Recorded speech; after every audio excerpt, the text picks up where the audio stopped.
आज भी मुझे वह दिन याद है जब रेल फिर लंबी सीटी के साथ चल दी थी। इस बार राजेश पल्लवी के चेहरे पर दर्द को स्पर्श पड़ रहा था।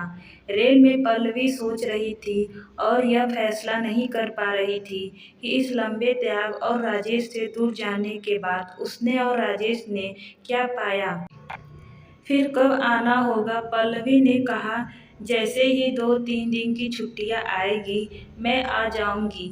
देखो, इस तरह आते जाते एक लंबा समय गुजर गया। पल्लवी ने कहा, राजेश कहता है सो तो है, परंतु अपने परिवार के लिए इतना त्याग तो हमें करना ही पड़ेगा।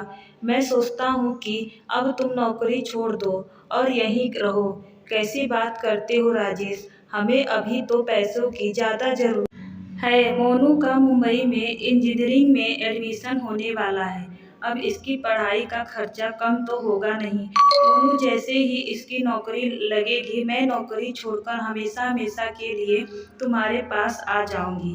राजेश ने पल्लवी का हाथ अपने हाथ में ले लिया था। पल्लवी की आंखें गीली थी। तभी एक लंबी सीटी के साथ रेल चल दी थी। राजेश देर तक हाथ हिलाता रहा था, जब तक कि पल्लवी और रेल उसकी आंखों से ओझल नहीं हो गए। पल्लवी को स्टेशन छोड़कर घर आने के बाद राजेश थोड़ा सुताने के लिए पलंग पर लेट गया। पास ही एल्बम पड़ा था, जिसे पल्लवी ने पुरानी यादों को ताज़ा करने के लिए निकलवाया था। लेकिन इतने थोड़े समय के लिए आने के कारण पल्लवी को 50 काम निकल आते हैं, इसीलिए वह एल्बम को देख नहीं पाई थी। आखिर राजेश ही उसके पन्ने पलटने लगा। शादी के पहले से ही पल्लवी के स्कूल में अध्यापिका थी और राजेश हरिद्वार में कंपनी में ट्रांसफर में था, जिसके प्रोजेक्ट पर्वतीय इलाके में चल रहे थे। एक बार राजेश ने अपने प्रोजेक्ट पर काम करने के लिए देहरादून गया था। वहां एक ऊंची पहाड़ी पर चढ़कर डिजाइन कर रहा था।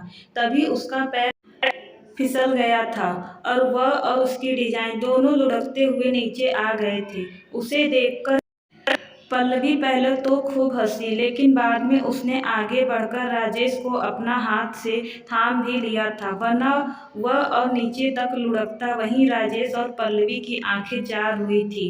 राजेश ने इधर उधर देखा और जल्दी जल्दी अपने कपड़े झाड़ते हुए पल्लवी को थैंक यू बोला। पहली मुलाकात में ही वह पल्लवी का दीवाना हो गया था। अब वह रोज ही शाम को पल्लवी के स्कूल के सामने देवदास सा खड़ा हो जाता।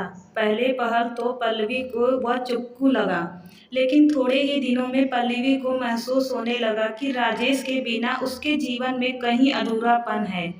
एक दिन पल्लवी से स्कूल के काम से दिल्ली आ रही थी। गाड़ी बहुत लेट थी। वह परेशान सी थी, कभी बस स्टैंड तो कभी रेलवे स्टेशन के चक्कर काट रही थी। तभी राजेश ने जीप रोकते हुए कहा, सच में पल्लवी जी, आप जब परेशान होती हैं तब बहुत अच्छी लगती हैं। अरे कभी इस सेवक को भी तो सेवा करने का मौका दिया करें। चलिए जल्दी से बैठिए, मुझे भी दिल्ली ही जाना है। पल्लवी का दिल एक बार तो जोर से धड़क उठा था कि अकेले और अनजाने आदमी के साथ जाना क्या उचित होगा। लेकिन फिर दिल ने कहा, अरे ये अकेला अनजाना कहाँ है, जिसे मन ही मन अपना लिया हो उसके साथ सफर करने में डर कैसा। और पल्लवी राजेश की बगल में बैठ गई थी। हल्की बूंदाबांदी शुरू हो गई थी और रह रहकर पल्लवी को बालों की लटें राजेश के चेहरे पे टकरा जाती थी। पूरा सफर खामोशी में ही बीता। दोनों के दिलों की धड़कनें बढ़ रही थी, पहले मिलन का पैगाम कह रही थी। ऐसा लग रहा था दिल तो सब कह सुन रहा था, पर शब्द जुबां पर नहीं आ रहे थे। पल्लवी अपने स्थान पर उतर गई थी और राजेश अपने काम में लग गया था।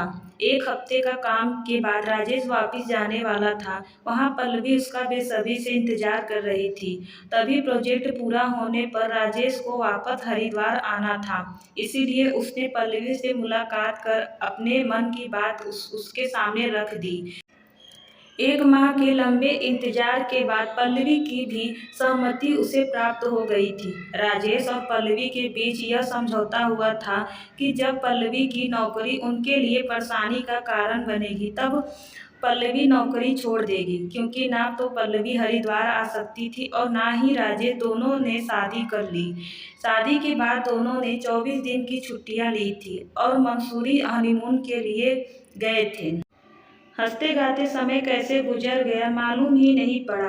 अब पल्लवी देहरादून में रहती और राजेश हरिद्वार में। एक बार राजेश ने जब पल्लवी से नौकरी छोड़ने की जिक्र किया, तब पल्लवी ने कहा, देखिए अभी हम दो ही हैं, लेकिन आगे हमारा परिवार बढ़ेगा, हमारी जिम्मेदारियां बढ़ेगी और हमें पैसों की जरूरत पड़ेगी। आजकल वैसे ही नौकरियां मिलती नहीं हैं, इसीलिए नौकरी छोड़ने के बजाय मैं तो कभी तुम मिलने के लिए आते जाते रहा करे। राजेश को पल्लवी की बातों में दम लगा था और उसने पल्लवी को नौकरी करते रहने की अनुमति दे दी थी। इस बीच पल्लवी गर्भवती हो गई और उनके बीच मोनू आ गया था। हम दो हमारे एक, बस इसके बाद पल्लवी ने ऑपरेशन करवा लिया था। बच्चा क्रंच में पलने बढ़ने लगा था। पल्लवी के देहरादून में स्कूल का क्वार्टर मिला था। इसी तरह आपसी समझौते पर उनकी गृहस्थी की गाड़ी चल रही थी। राजेश ने बढ़ती आर्थिक तंगी के कारण अब पल्लवी को नौकरी छोड़ने का आग्रह करना कम कर दिया था। समय अबाध गति से गुजर रहा था और इस तरह 23 साल गुजर गए थे।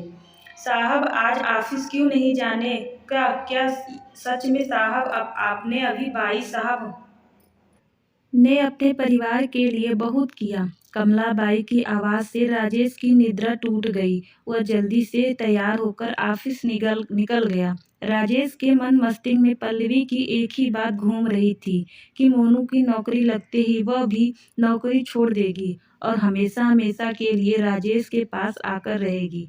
अपनी पढ़ाई और नौकरी के दौरान ही मोनू ने अपने पसंद की लड़की ढूंढ ली थी। उसकी शादी करके पल्लवी और राजेश निश्चित हो गए थे। पल्लवी 4 दिन की छुट्टियां में हरिद्वार आई हुई थी। दोपहर का समय था।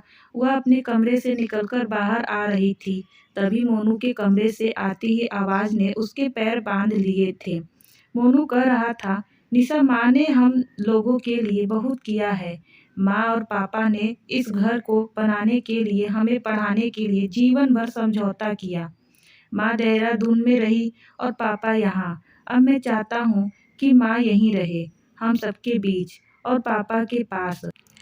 तभी उसे निशा ने अपनी सास को देख लिया, उसकी परछाई। तब वह दोनों नाटक करने लगे कि आवाज सुनाई दी थी, मोनू तुम भी कैसी बातें करते हो? माँ मेन्स सास? ओ नो मोनू, मैं तो सोच भी नहीं सकती वो यहाँ रहेंगी। तो यह मत करो, वो मत करो, ऐसे रहो, सुबह जल्दी उठो।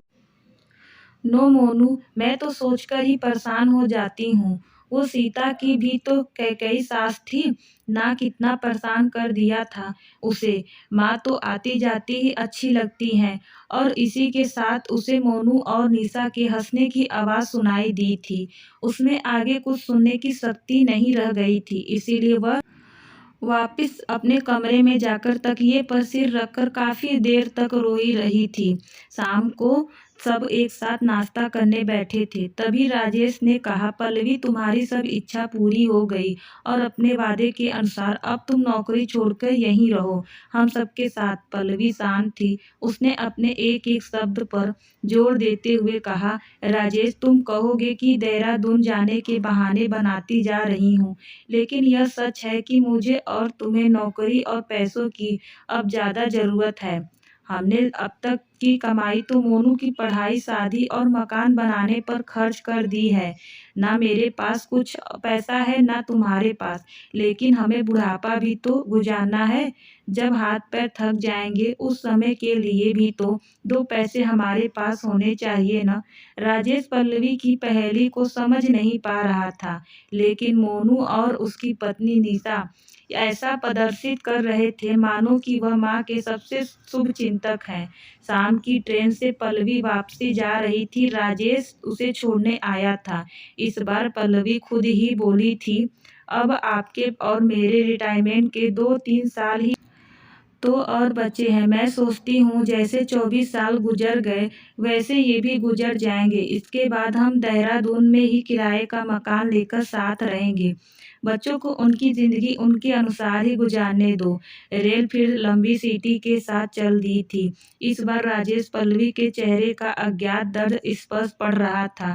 रेल में पल्लवी सोच रही थी और यह फैसला नहीं कर पा रही थी कि इस लंबे त्याग और राजेश से बिछड़ने के बाद उसने और राजेश ने क्या पाया। सच में माँ बाप हमें कितनी प्यार से लाड से पालन पोषण करते हैं और जब बच्चे बड़े हो जाते हैं तो वही माँ बाप उनके लिए बोझ बन जाते हैं। उम्मीद करती हूँ दोस्तों इस कहानी से हमें कुछ सीख मिलती है। पसंद आई हो तो मेरे चैनल को सब्सक्राइब, लाइक और शेयर ज़रूर करना। धन्यवाद।